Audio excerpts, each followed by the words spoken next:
Nama saya Elisa Dewi. Hari ini saya sedang berada di RRI, Radio Republik Indonesia, karena mendapat kehormatan untuk menjadi bintang tamu dalam siaran langsung program Maksi, Makan Siang Bersama Teman Sejati, di RRI Pro 1, Jakarta. Melalui kesempatan yang sangat berharga ini, saya ingin memperkenalkan dan berbagi cerita kepada masyarakat luas tentang Rumah Belajar Ciliwung Ceria, sebuah tempat belajar yang kami hadirkan untuk anak-anak di bantaran Sungai Ciliwung. Selain itu, saya juga akan menceritakan berbagai kegiatan yang akan saya lakukan bersama sahabat Sungai GCB, mulai dari kegiatan pendidikan, kepedulian lingkungan, hingga aksi sosial yang bertujuan memberikan manfaat bagi sesama.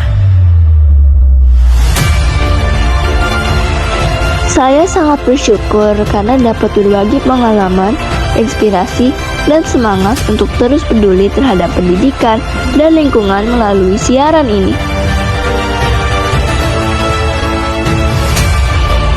Semoga obrolan saya bersama Kak Selly dapat memberikan wawasan baru, menginspirasi para pendengar RRI Pro 1 Jakarta, dan juga teman-teman yang menyaksikan tayangan ini melalui kanal YouTube saya.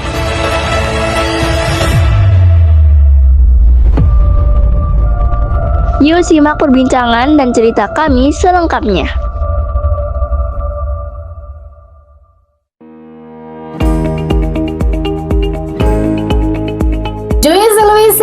Featuring dengan Adrian Khalif, pendengar ya. Sialan, wah, sebagai pembuka di segmen Maksi, Makan Siang Bersama Teman Sejati. Tapi kalau ngomongin soal makan siang atau ngobrolin soal keseruan kegiatan dari bintang tamu nih ya, kali ini Sally nggak sendirian ngebahasnya ya, karena hari ini kedatangan bintang tamu wanita muda yang masih cantik belia, pendengar ya.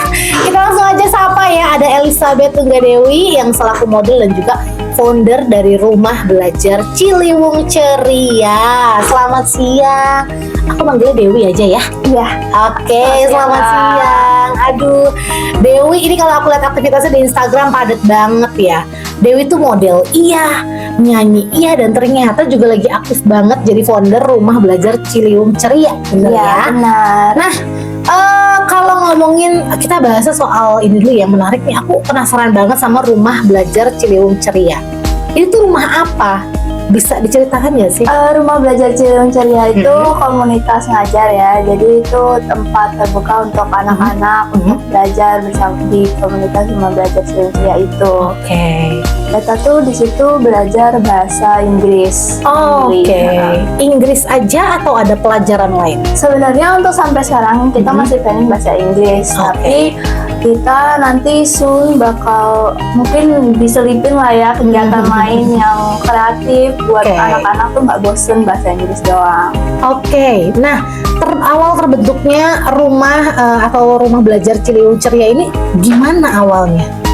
Awalnya tuh aku terjun di Ciliwung kan, aku kayak explore sekitaran Ciliwung. Dari situ sampailah aku di lokasi dekat Pejaten. Oke. Nah itu di situ ada komunitas namanya komunitas Pajero. Dari situ aku lihatlah ternyata ada banyak anak-anak, mereka cerita kalau misalnya tempat mereka tuh suka banjir, lalu mereka juga kadang malah seneng kalau misalnya lagi banjir, terus akhirnya mereka kayak nggak sekolah, mereka juga anak-anaknya tuh kayak nggak tahu mau sekolah kan, kayak karena nggak tertarik sekolah ya. Salah satunya juga katanya gurunya galak. Oke, terus alasannya apa lagi tuh mereka? Nah, terus mereka juga kayak nggak banget deh ke sekolah menurut mereka. Tapi setelah itu aku jadi mikir tuh kayak wah kayaknya bagus kalau misalnya bikin kayak aktivitas ngajar gitu ya di dekat di komunitas Pajero itu. Terus aku juga sempet nanya dong kayak kalian bisa bahasa Inggris nggak nih? Waktu itu ada yang kelas 7 yaitu satu SMP ya. SMP. Dia itu bilang aku nggak bisa kak, aku nggak ngerti sama sekali bahasa Inggris tuh kayak gimana gitu kan. Akhirnya itu kenapa kita nggak ngajar bahasa Inggris aja untuk anak-anak, dan memang banyak anak-anak di situ kayak seneng mau belajar bahasa Inggris gitu. Oke, ini lokasinya bener-bener di pinggir Kali Ciliwung atau gimana? Iya, lokasinya bener di pinggir Kali Di pinggir. Ciliwung. Berarti yang ngajar siapa? Dewi sendiri kah atau gimana? Oke, jadi awalannya masih aku sama tim aku ngajarnya. Kita Iya. masih sama tim. Terus habis itu kita kayak buka volunteer yang bagi orang-orang yang pengen ngajar di RBCC, Iya. singkatannya Rumah Belajar Ciliwung itu. Kita buka volunteer dan kita terima sih, kayak kita selektif juga untuk menerima volunteer. Wow, keren untuk banget. ngajar. Jadi itu dasarnya awalnya kamu tuh akhirnya kepikiran kayak aduh aku kayaknya tertarik nih buat ngajarin bahasa Inggris anak-anak di sekitaran Ciliwung gitu ya. Tapi aku penasaran apa sih yang membuat kamu bener-bener tertarik gitu? Selain ketika di hari itu ya kamu melihat anak-anak itu, apa yang bikin kamu pengen terjun ke dunia sosial, terus juga pengen ke pendidikan anak-anak, itu seperti apa? Itu awalannya tuh kan memang aku memang suka sama anak kecil ya, kayak karena kan aku anak bungsu kan, kayak pasti kayak ngerasa adik-adik kecil tuh kayak akrab gitu ya. Nah itu jadi aku kan suka anak kecil dan dari situ memang kayak aku jadi kenapa tergerak untuk melakukan aktivitas itu yang tadi RBCC, karena aku memang punya rasa kayak empati gitu loh buat anak-anak. Mereka kayak pengen belajar tapi juga karena ekonomi mereka juga nggak bisa, makanya. Jadi rata-rata dari mereka memang tidak sekolah secara formal ya? Ya, Bener-bener tidak sekolah? ada beberapa yang benar-benar nggak sekolah, ada yang juga yang berhenti gitu ya? Oke, tadi kalau yang Dewi sebutkan di kelas 7 artinya di kelas 1 SMP ya? Iya. Itu dia putus sekolah berarti ya? Atau masih sekolah atau gimana? Sampai sekarang sih masih sekolah sih untungnya. Dia masih sekolah, tapi sebagian besar rata-rata banyak yang nggak sekolah karena ekonomi juga, dan ya mungkin justru karena ekonomi itu mereka lingkungannya tidak pada sekolah, yang akhirnya mereka nggak ada tertarik tuh untuk sekolah gitu ya. Iya. Nah, kalau tadi Dewi ngomong awal mulanya kan Dewi duluan yang ngajar ya. Terus sekarang udah berapa berarti yang ngajar? Sekarang itu baru kemarin ada volunteer dari Universitas Paramadina Social Care. Komunitasnya itu mereka kayak mulai ngajar bahasa Inggris juga sama kayak kita belajar bahasa Inggris bareng sama anak-anak, dan itu memang fun sih menurut aku karena anak-anak juga seneng dengan aktivitas dari volunteer Paramadina Social Care itu. Terus nanti nextnya juga ada lagi dari UNJ, kakak-kakak dari UNJ juga bakal ngajar anak-anak RBCC. Jadi digilir aja gitu ya.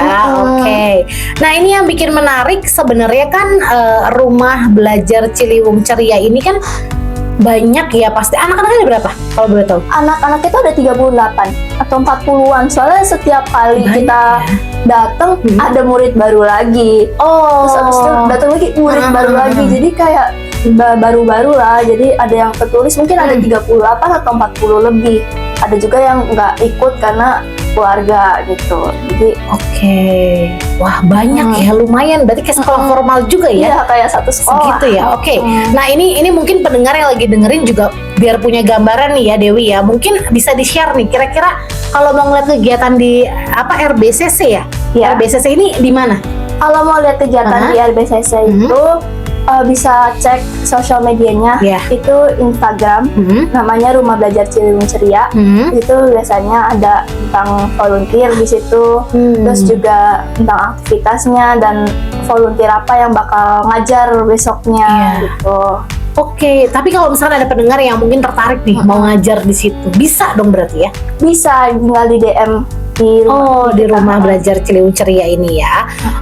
Nah ini kan Rumah Belajar Ciliwung Ceria ini kan sudah membantu pasti banyak anak-anak ya. Sebenarnya visi terbesar dari komunitas ini apa sih tujuannya sendiri?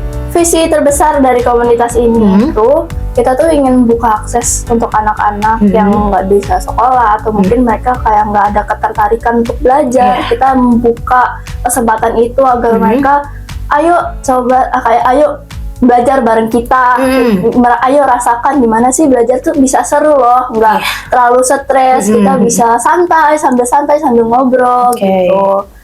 Tapi kalau misalkan pendengar ada yang tertarik untuk ikut belajar di situ gitu ya, itu gimana caranya? Kalau mau ikut belajar di Rumah Belajar Ciliwung Ceria, itu kita lokasinya ada di sekitaran wilayah Pejaten. Di situ nanti ada di dekat stasiun Pasar Minggu itu nanti bakal ada jalan ke bawah. Mungkin bisa ditanya di sekitaran warga sekitar yang komunitas, namanya komunitasnya Pak Jero, itu bisa ada biasanya di paling bawah di dekat Kali Ciliwung. Oh, berarti di situ ada bangunan ya? Iya. Emang kamu yang bikin atau gimana? Kita sekarang tuh lebih ke saung ya. Oh, saung. Oke. Jadi santai gitu, outdoor. Oh, jadi nggak formal banget belajar sekolah gitu ya? Kita playful di situ. Oke. Nah, selama menjalankan Rumah Belajar Ciliwung Ceria, ini aku lupa nanya nih, udah berlangsung berapa lama? Oke, Rumah Belajar Ciliwung Ceria itu udah kayak 4 minggu ya. 4 bulan. 4 bulan ya? Udah 4 bulan. Di Rumah Belajar Ciliwung ini berlangsung. Udah 4 bulan. Wow, cukup cepat progresnya ya berarti ya. Yang ngajar udah banyak, yang gabung anak-anak juga udah banyak ya. Iya. Nah, selama 4 bulan ini deh kamu bergabung di RBCC ini ya. Pengalaman paling berkesan kamu ada nggak sih, atau yang bikin kamu sedih gitu ya? Pasti kan biasanya kayak gitu ya, ada nggak sih? Iya. Kalau untuk sedih tuh aku kadang suka sedih kalau ngeliat anak-anak tuh rasanya kayak mereka rumah kan kadang di sekitaran Pejaten itu kan suka banjir kan. Dan di situ kayak anak-anak suka kayak malah main-main kali, atau mereka malah harus di tempat tidur, di tempat evakuasi kan. Dan itu aku rasa sedih karena kayak mereka harus went through that, harus menjalani itu. Di satu sisi juga waktu aku selesai ngajar RBCC juga tuh anak-anaknya tuh suka banget kayak pas aku udah mau pulang mereka nempel kayak Kak Dewi jangan pulang, di sini aja, bosan tahu ya? Gitu sama Kak Dewi gitu. Saya kayak seneng tapi juga kayak sedih gitu loh. Oke, nah aku lupa nanya nih tadi nih. Ini Rumah Belajar Ciliwung Ceria ini berlangsungnya setiap hari kah, atau seminggu misal berapa kali gitu? Seminggu sekali. Oh, seminggu sekali. Setiap hari apa itu? Mainly itu kita Sabtu atau enggak Minggu. Antara Sabtu atau Minggu ya berarti biasanya ya? sih kebanyakan Minggu ya. Dan itu kalau misalnya kita lagi mau take a break, kalau kita mau istirahat ya berarti kegiatannya nanti dulu RBCC-nya, terus minggu depannya lagi. Oh, oke. Nah, ini anak-anak yang tergabung dalam RBCC ini orang tuanya tahu nggak nih Kak? Iya, orang tuanya tahu ya, dan mereka mendukung, ya? support. Support ya, untungnya ya. Kan ada beberapa mungkin kasusnya kayak orang tuanya nggak boleh nih sama orang tuanya ikut-ikut kayak gini, ternyata support ya. Iya. Nah, kalau menurut kamu sendiri nih ya sebagai anak muda, apa sih tantangan terbesar anak-anak dan juga remaja di zaman sekarang? Tantangan terbesar untuk generasi muda sekarang itu teknologi ya.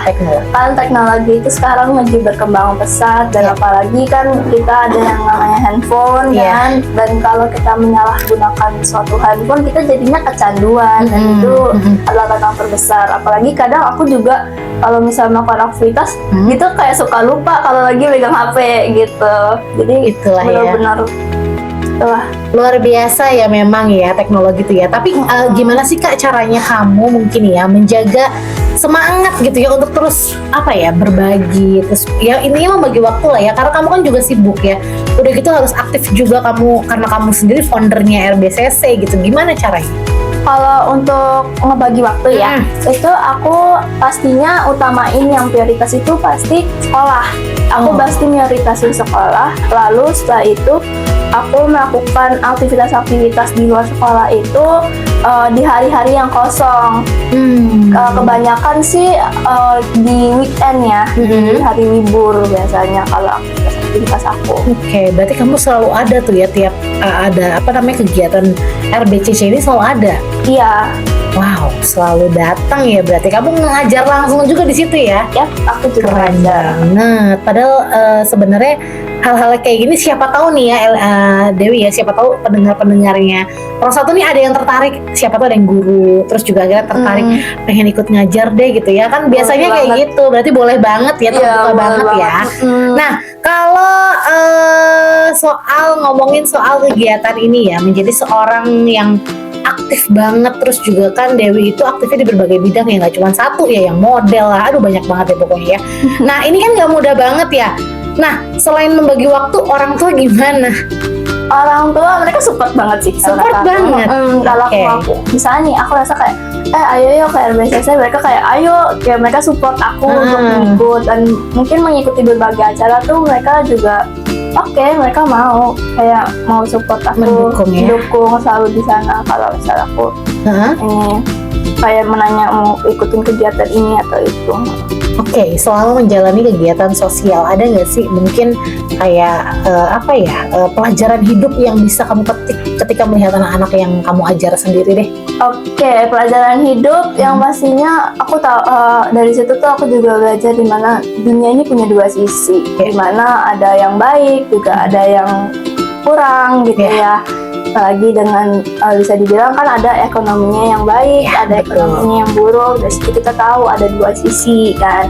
Aku juga belajar gimana untuk kayak bersyukur atas apa yang aku miliki. Aku bersyukur dan aku juga kayak menikmati segala sesuatu yang aku lakukan, lalu juga melakukan aktivitasku tuh secara tulus dengan sepenuh hati aku. Aku belajar dari situ juga berbagi pada orang-orang, karena kan memang aku tuh lebih suka kayak ada prinsip hidup yang aku tanamin kayak dari orang tua aku bilang jadilah berkat untuk banyak orang. Tuh, jadi kita masih kayak jadi orang yang baik yang pada orang yang bermanfaat seperti itu ya. Jadi itu ya ternyata ya pendengar ya. Tapi yang balik lagi memang ketika kita terjun seperti Dewi gini ya di dunia-dunia kehidupan sosial yang ternyata banyak yang kurang beruntung dibanding kita gitu ya. Yang akhirnya kita bersyukur ya Dewi ya. Nah ini kita break dulu Dewi ya, boleh ya? Nanti kita akan lanjutkan lagi, dan pendengar nanti kita akan masih lanjutkan. Terlebih juga kita mau tanya-tanya nih kegiatan Dewi seputar modelnya di dunia model dan juga di rumah RBCC-nya ini. Tapi untuk Anda pendengar yang mau bergabung bertanya langsung dengan Dewi, boleh banget pendengar ya. Kita masih ngobrol-ngobrol sama Elizabeth Tunggadewi pendengar. Untuk Anda yang mau bergabung boleh di 0811 7972 791.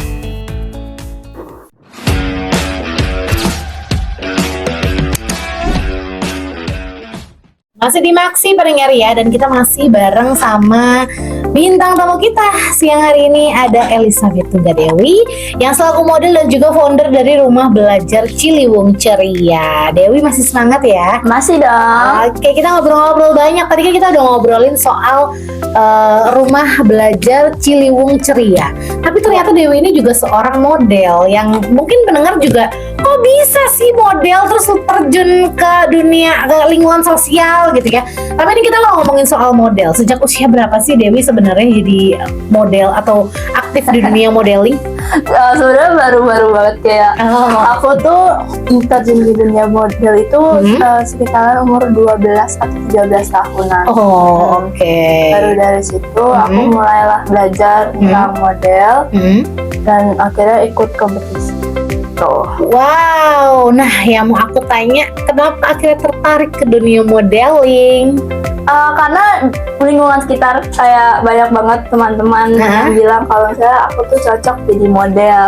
Dan akhirnya karena ada waktu, jadi kita cobalah iseng-iseng kita masuk ke kayak latihan lesson untuk modeling buat modeling. Akhirnya tertarik lah tuh, seru juga gitu ya. Iya, seru juga. Padahal gitu. Dewi juga nyanyi kan sebenarnya. Sebenarnya kalau nyanyi itu kayak hobi, side hobi sih, kayak fokusnya lebih ke model sebenarnya. Iya, kayak lebih tertarik ke dunia model pendengar ternyata ya. Nah, pengalaman pertama kali tampil sebagai model, masih ingat nggak waktu itu? Itu kapan dan rasanya gimana waktu itu? Boleh ceritain mungkin? Pertama kali ya paling yang di sekolah modeling aku ikutin ya. Itu waktu itu ada fashion show di situ. Mungkin yang paling aku terkesan itu pas model itu karena kan kita harus confidence ya kalau jalan gitu. Ya kayak aku tuh kan dulu kayak anaknya sebenarnya extrovert tapi tuh kayak kadang malu-malu gitu depan orang. Nah itu aku juga kadang harus build my confidence dan aku pernah waktu itu ikut fashion show dan ya jalan-jalan lah ya kayak run pageant kayak run walk gitu. Terus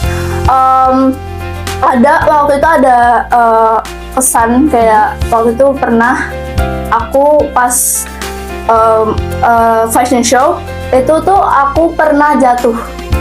Oh, Aku itu waktu pernah pertama jatuh. kali kah atau gimana? Iya, itu pertama Pertama kali. Ya itu aku kayak bener-bener ya jatuh pas pakai dress, ternyata dressnya tuh kebalik. Oh. Jadi tuh kayak aku jalannya tuh sambil ini roknya sampai kayak aku angkat ke atas kan, karena aku pikir modelnya kayak gitu. Ternyata bajunya kebalik, katanya desainernya bilang. Oke, akhirnya kamu jatuh tuh ya, pengalaman Iya. nggak yang ya Allah mimpi buruk banget gitu ya. Iya. Oke, tapi setelah itu gimana? Setelah itu sih aku sih nggak terlalu kepikirin kali ya, tapi kan aku anggap jadi pelajaran gitu ya. Lain kali harus lebih teliti lagi dalam bajunya, karena waktu itu kan aku sama sekali belum mengerti kan soal dress gitu. Ya. Dan dari situ aku mulai belajar untuk memperbaiki diri, apalagi untuk jalanku juga gitu. Pelan-pelan lah ya latihan. Ya akhirnya ya udah ya mungkin dengan kayak gitu yang akhirnya kamu juga bisa berhasil kayak sekarang ya. Iya. Oke, nah itu tadi pengalamannya ya. Tapi kalau menurut kamu sendiri, tantangan terbesar jadi model di usia remaja tuh sih? Tantangannya yang terbesar itu lebih ke kepercayaan diri sih. Karena banyak orang, mereka tuh merasa mereka udah percaya diri, tapi tuh saat di lapangannya itu mereka grogi, rasa mereka nggak bisa gitu ya. Itu dari mana kita harus melatih diri kita untuk selalu percaya pada diri kita, selalu merasa kita tuh bisa kok, kita pasti bisa gitu. Itu yang paling terbesar tuh dari kepercayaan diri. Terus modeling kan juga ada public speaking kan. Nah itu juga tantangan terbesarnya. Latihan juga ya ternyata. Berarti banyak ya. Jadi mungkin ada beberapa orang yang ngerasa aku bisa nih, tapi pas ngeliat orang banyak panik gitu ya. Oke, jadi itu maksudnya Dewi ya. Pertambahan lagi harus belajar public speaking ya, harus melancarkan harus bisa berkomunikasi dengan publik, banyak orang gitu ya. Kalau model itu mereka punya 3 kayak moto kayak brain, beauty, behavior. Itu mereka tuh pasti kalau model tuh tiga nilai itu yang harus ditetapin. Keren banget. Nah selama jadi model mungkin pengalaman paling berkesan ada nggak sih selain yang jatuh tadi? Apalagi ya yang pas jatuh, terus aku palingan dapat banyak temen. Teman dari fashion show. Terus juga aku pernah ikut kompetisi Indonesia's Girl Junior 2024 lalu.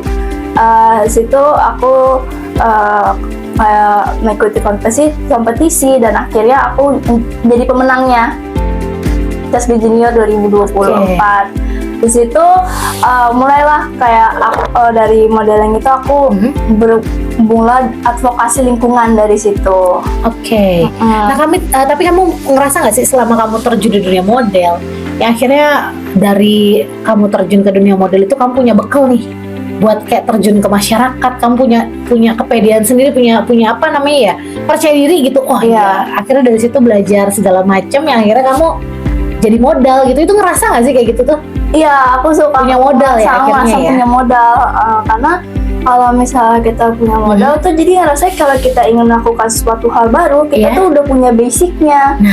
Gitu. Yang akhirnya ternyata ada kesinambungan ya sama ya akhirnya terbentuk tadi Rumah Belajar Ciliwung Ceria.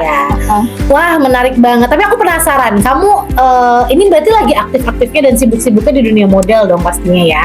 Ya, tapi sekarang dari model terus kita lagi fokusnya lagi di komunitas juga. Yang ini ya, mendirikan komunitas Ciliwung Ceria ini. Nah, berarti terakhir kali mungkin tampil atau fashion show itu di mana? Itu di waktu itu ada kayak Kartini Harmony, itu nama judul fashion show-nya. Situ kita aku fashion show gitu, bajunya bertemakan Kartini kan, jadi kayak batik full tradisional. Itu terakhir kali aku fashion show di situ. Di situ terakhir kali ya. Tadi kita udah berbincang soal masalah Kak Dewi di dunia model seperti apa. Nah ini balik lagi, aku masih penasaran sama Rumah Belajar Ciliwung Ceria. Mungkin ada nggak sih harapan kamu ke depannya itu seperti apa maunya untuk Rumah Belajar Ciliwung Ceria ini? Aku berharap anak-anak di RBCC itu mereka tuh aktif, mereka tuh seneng untuk belajar, dan aku berharap banget bahwa mereka nantinya bisa berbahasa Inggris yang semoga nanti kampung wilayah sekitarnya jadi kayak kampung Inggris gitu ya. Itu harapannya ya. Iya. Oke, mungkin Dewi juga bisa ngajak pendengarnya yang lagi dengerin Pro 1. Siapa tahu ada yang mau jadi relawan juga untuk ngajar di RBCC, silahkan. Oke, bagi kalian yang ingin jadi volunteer di Rumah Belajar Ciliwung Ceria, kalian bisa open Instagram, terus cari Rumah Belajar Ciliwung Ceria. Di situ bisa DM kita kalau kalian ingin menjadi volunteer. Oke, bocorin sedikit dong next projectnya ke depannya mau ngapain kira-kira Next gitu ya. projectnya nih ya, aku jadi bakal rilis lagu.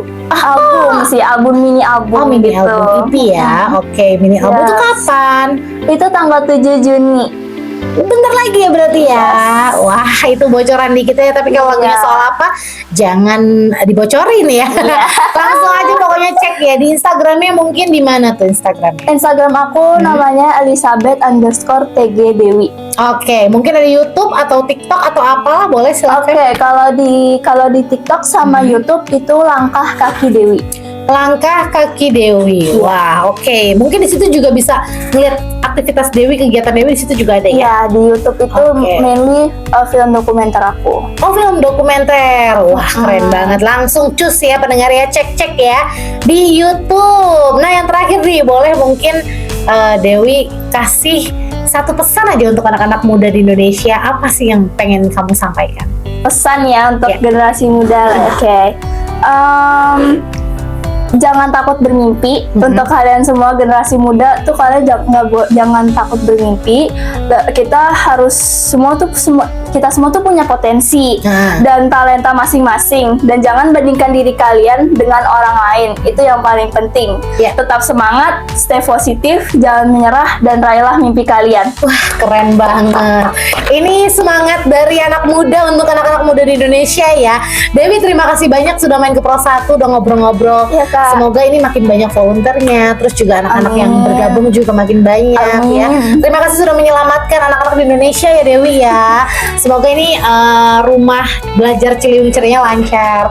Terus tadi kalau ngomongin next projectnya juga semoga lancar ya. Siapa tahu bisa main kesini lagi ngenalin lagu barunya, boleh banget Dewi. Kita doain sukses ya Dewi ya. Terima kasih Kakak. Terima kasih. Selamat siang. Iya, benar tadi ya perbincangan kita bareng bintang tamu kita siang hari ini ya, cantik belia, ada Elizabeth Tunggadewi sebagai founder Rumah Belajar Ciliwung Ceria dan juga selaku model. Pendengar, tetap bersama kami di Jakarta siang ini.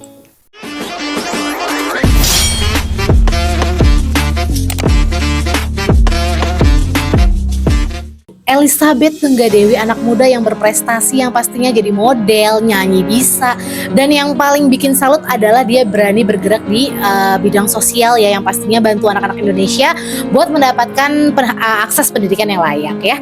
Jadi aku mau ngucapin terima kasih banget buat Dewi, jadi contoh yang baik untuk anak-anak Indonesia ke depannya ya. Semoga pokoknya Rumah Belajar Ciliwung Ceria ya, semoga lancar, terus makin banyak volunteer yang gabung juga. Anak-anak yang gabung juga banyak. Pokoknya aku doain lancar. Sama rilis lagunya semoga lancar ya. Ya, amin. Aku doakan. Terima kasih.